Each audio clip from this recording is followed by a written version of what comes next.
So, hello students, welcome to your next class and sorry last time आपको काफ़ी ज़्यादा noise वाली disturbance मिली थी म्यूज़िक को लेकर। डिवाइस के साथ प्रॉब्लम थी जो मैंने ठीक कर दिया वैसे तो, लेकिन अगर फिर आती है तो मैं देखता हूँ। वैसे तो मैंने उसको पूरी तरीके से क्योर कर दिया। तो हम 13 चैप्टर पढ़ रहे थे। 13 चैप्टर में हमने काफ़ी कुछ कर लिया था। नाउ एक्सरसाइज 13.1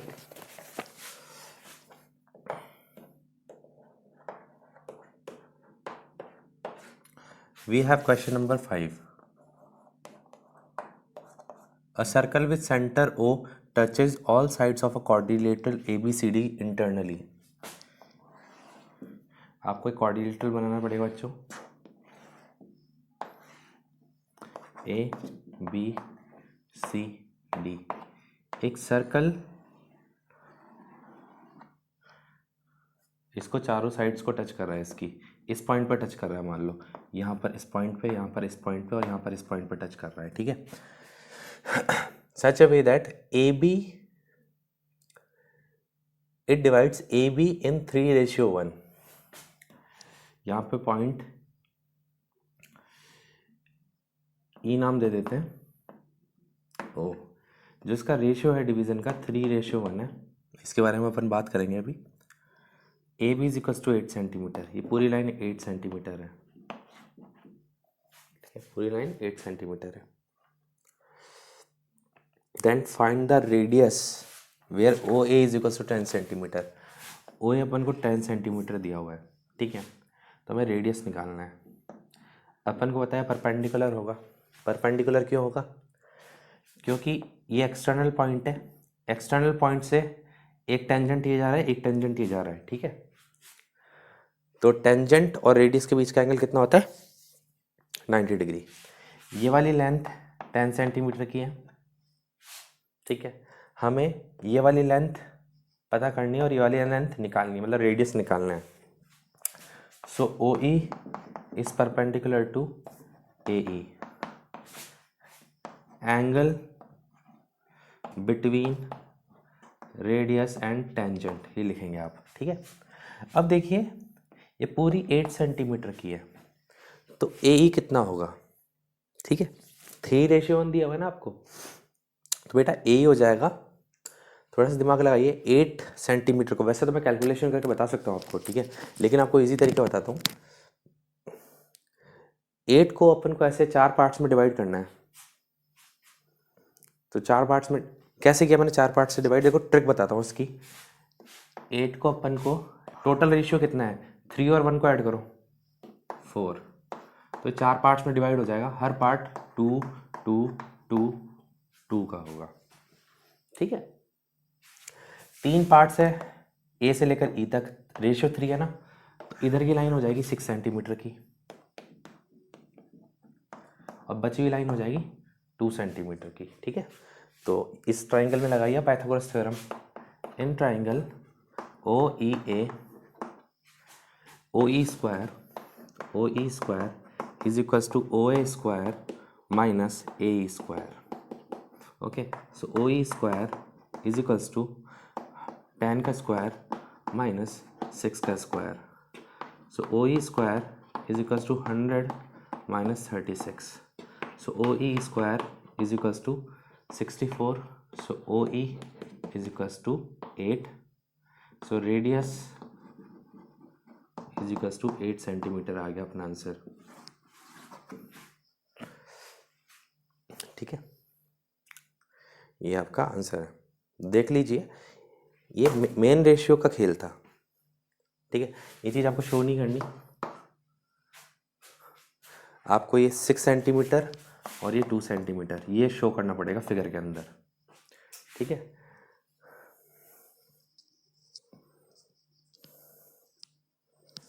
ये रेशियो का खेल मेन था यहाँ पर, ठीक है।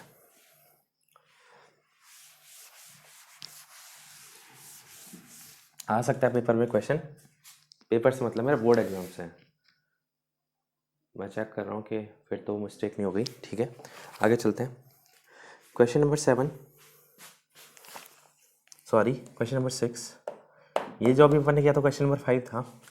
A circle touches all four sides of a quadrilateral. Prove that angles subtended at the center by the sides of quadrilateral are complementary to each other.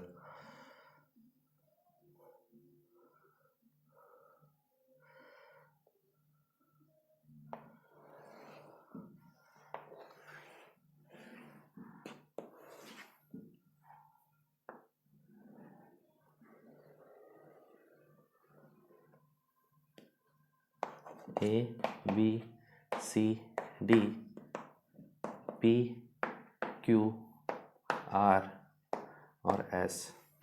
ठीक है, यहाँ पर थोड़ी सी शायद मिसप्रिंट है बुक के अंदर, मेरे को एक बार आपका वीडियो पॉज करके चेक करने दीजिए।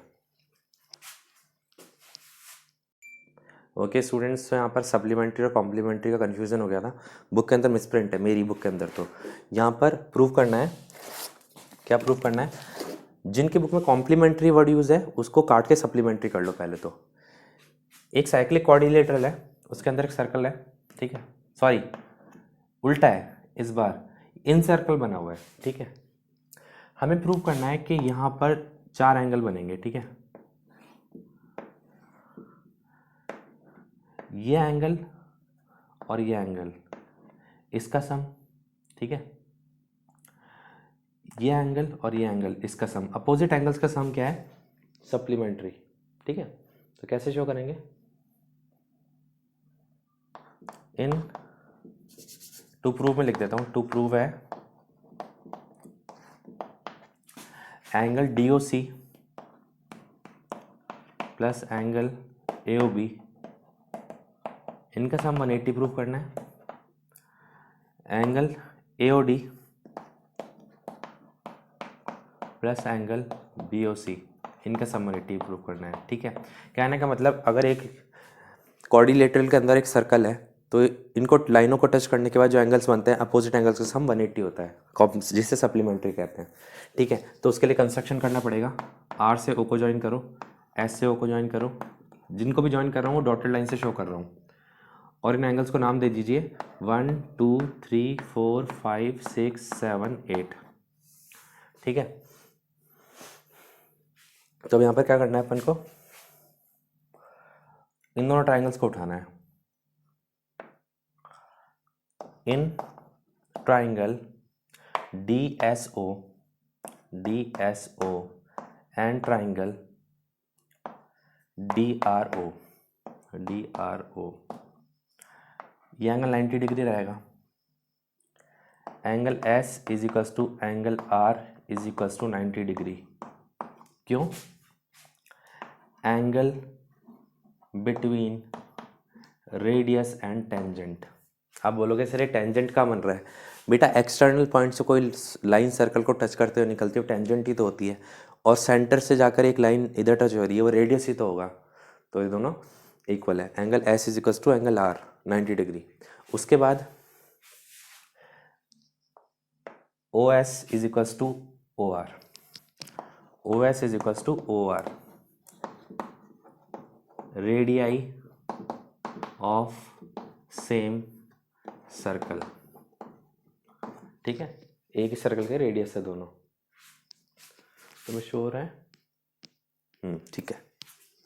फिर उसके बाद थर्ड पॉइंट आ जाएगा अपने पास, DO is equals to DO common, ठीक है। तो अपन कह सकते हैं triangle DSO is congruent to triangle DRO by RHS rule, right angle hypotenuse side, ठीक है। तो हम कह सकते हैं angle 1 is equals to angle 2 by CPCT। Angle 1 और 2 किससे इक्वल है, CPCT से। इसी तरीके से इसको फर्स्ट इक्वेशन डाल दो, similarly angle 2 is equals to angle 3 is equals to angle 4, angle 5 is equals to angle 6, angle 7 is equals to angle 8। इसी तरीके से second equation, third equation, fourth.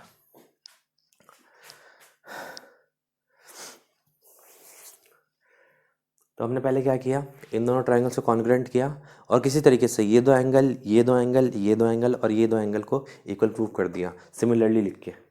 ये कॉन्ग्रुएंसी ऐसे याद रखनी है, रिमेंबर सर्कल वाले चैप्टर में सिर्फ एक ही कॉन्ग्रुएंसी लगती है और उसे कहते हैं RHS, याद रखना, फिक्स है। एक तो रेडियस इक्वल होगा दो ट्राइंगल्स में, जब भी कॉन्ग्रुएंसी प्रूव करेंगे तो रेडियस इक्वल होगा, एक लाइन कॉमन होगी, सॉरी रेडियस इक्वल होगा, एक अपना 90 डिग्री वाला एंगल आएगा ये, ठीक है, और एक कॉमन वाली लाइन आएगी। ज़्यादातर तो कॉन्ग्रुएंसी ये होगी, ठीक है। चलिए अपन आगे बात करते हैं। अब एंगल 1 प्लस, यहाँ पर एंगल नहीं डालता मैं, 1 प्लस एंगल 1, चलिए angle 1 plus angle 2 plus angle 3 plus angle 4 plus angle 5 plus angle 6 plus angle 7 plus angle 8, इन सब का सम कितना होगा 360 डिग्री। क्यों होगा 360 डिग्री?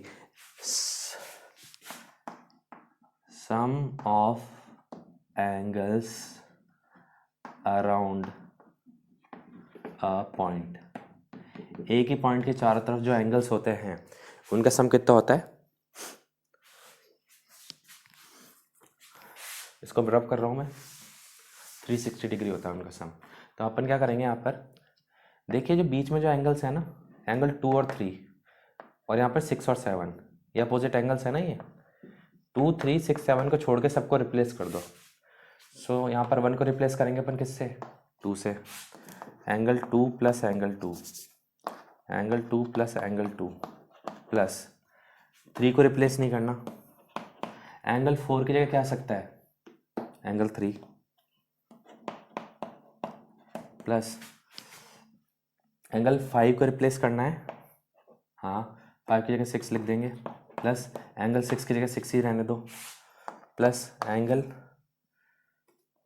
7 प्लस 8 को रिप्लेस करना है, 8 की जगह क्या आ सकता है, angle 7 is equals to 360 from equation 1 2 3 and 4। अब सारे एंगल्स कितनी कितनी बार आ गए, दो दो बार आ गए, तो twice of angle 2 plus 3 plus 6 plus 7, दो दो बार आ गए ना सब, इज इक्वल्स टू 360। तो अब ऐसा करो, 2 को तो उधर ले जाओ नीचे, तो 360 से 2 डिवाइड हो जाएगा, सॉरी 360 2 से डिवाइड हो जाएगा, ठीक है। एंगल 2 प्लस 3, एंगल 2 प्लस 3 की जगह क्या लिख सकता हूँ, angle DOC, angle DOC plus इस वाले एंगल की 6 प्लस 7 की जगह क्या लिख सकता हूँ, एंगल AOB। तो बस हो गया अपना प्रूफ।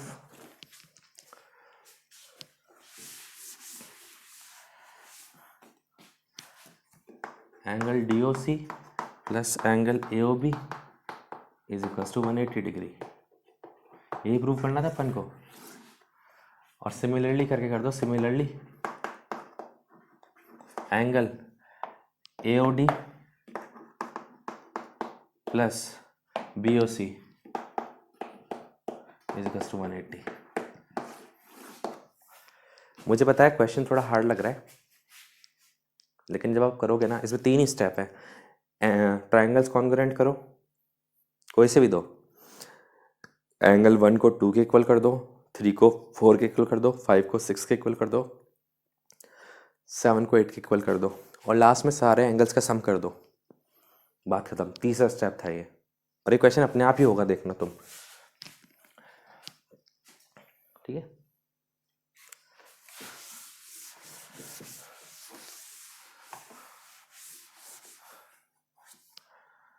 थर्टीन पॉइंट 1 का question number 7,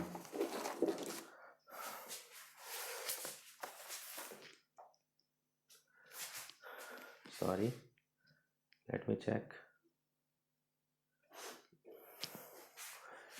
question number 7,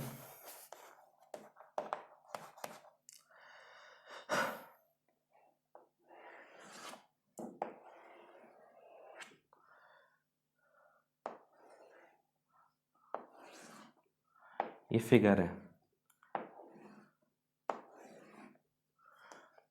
PABO।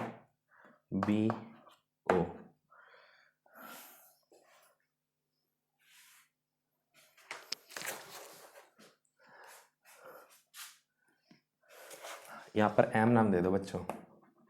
हमें प्रूव करना है, टू प्रूव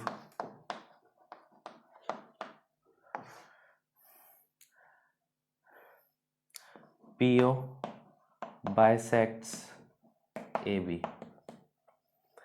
PO लाइन जो है वो AB लाइन को बाइसेक्ट कर रही है, ये प्रूव करना है हमें।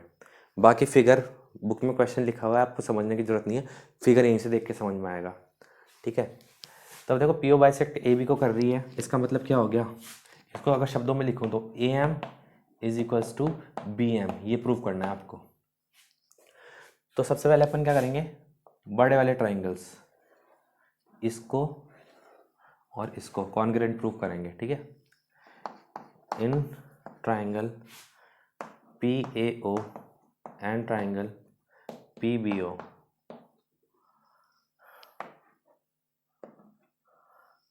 Angle A is equals to angle B is equals to 90 degree.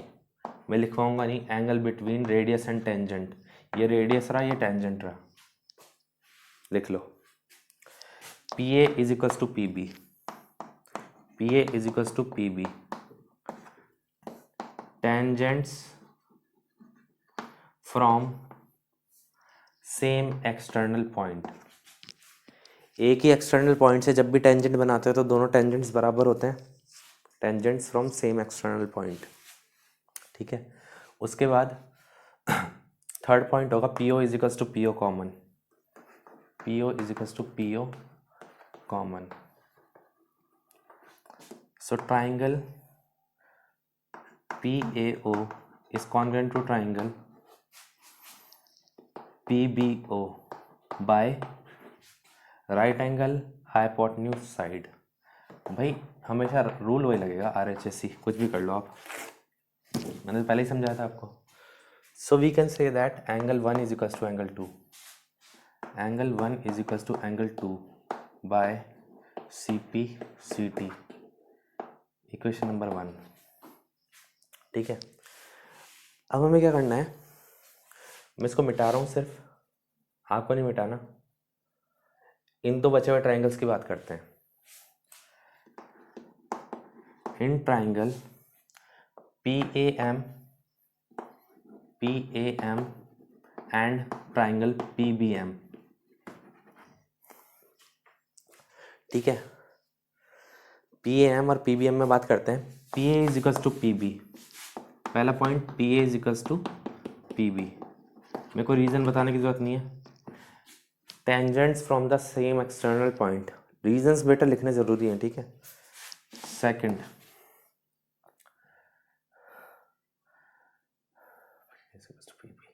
Angle 1 is equals to angle 2, angle 1 is equals to angle 2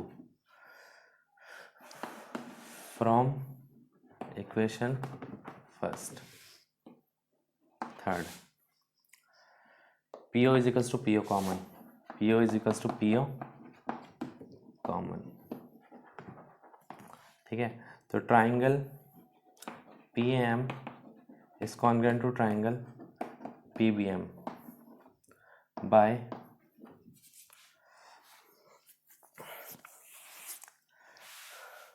यहाँ पर रूल लगेगा SAS, बाय SAS रूल, ठीक है। तो हम कह सकते हैं AM is equals to BM, AM is equals to BM by CP/CT, ठीक है।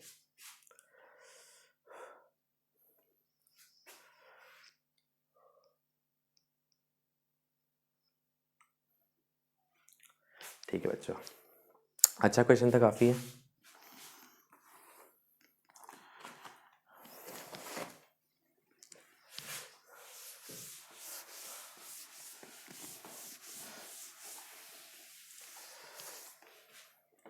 लास्ट क्वेश्चन है 13.1 का, question 8। From in figure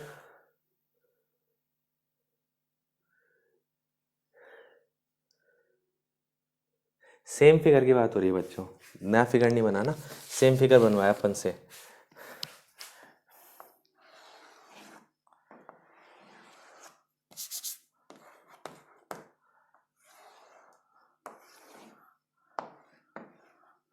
P A B O, हमें प्रूव करना है कि दो टेंजेंट्स अगर एक साइक्लिक मतलब सर्कल पे पड़ते हैं तो सेंटर के साथ एक कॉर्डिलेटरल टाइप सा कुछ बना लेते हैं, तो ये कॉर्डिलेटरल साइक्लिक है। आप बोलेंगे सर साइक्लिक कॉर्डिलेटरल तो वो होता है जो सर्कल को चारों साइड सर्कल को टच करती है, यहाँ पर पी टच नहीं कर रही, ओ टच नहीं कर रही, ए और बी ही कर रही है। बात सही है आपकी, लेकिन साइक्लिक कॉर्डिलेटरल की एक और डेफिनेशन थी, वो डेफिनेशन ये थी कि उनके अपोजिट एंगल्स का सम 180 होता है, इसका और इसका सम, इसका और इसका सम। तो ये इस वाले सर्कल के लिए साइक्लिक कॉर्डिलेटरल नहीं है, लेकिन किसी सर्कल के लिए तो है, मतलब इसकी चारों एजेस किसी ना किसी सर्कल को टच करेंगी। ऐसा सारे कॉर्डिलेटरल्स के साथ पॉसिबल नहीं होता, सिर्फ उन्हीं के साथ पॉसिबल होता है जिनके अपोजिट एंगल्स का सम 180 होता है। तो कैसे प्रूव करेंगे? Angle A is equal to angle B is equal to 90 degree, angle between radius and tangent.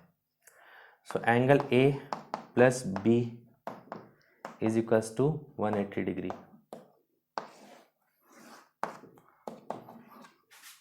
Equation number 1 हो जाएगी, ठीक है।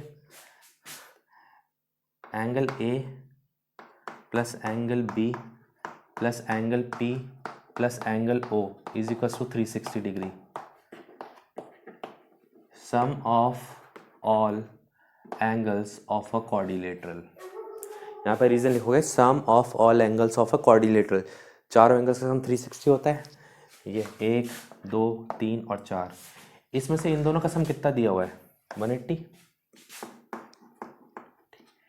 Plus angle P plus angle O is equal to 360, angle P plus angle O is equal to 360 minus 180, so angle P plus angle O is equal to 180 degree. तो हम क्या कह सकते हैं, अपोजिट एंगल्स का सम कितना है? 180, ठीक है।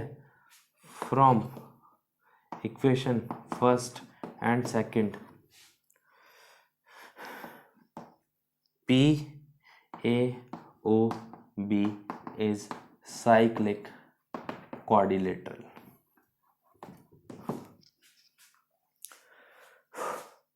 Okay students, that's all for today's class and best of luck for your test which is on 10th, I mean tomorrow. The details will be shared on your group. Syllabus आपको पता है, timings और किस format में आपको भेजना है, सारी डिटेल्स मैं आपको ग्रुप पे शेयर कर दूंगा, ठीक है। So students, thank you and have a nice day.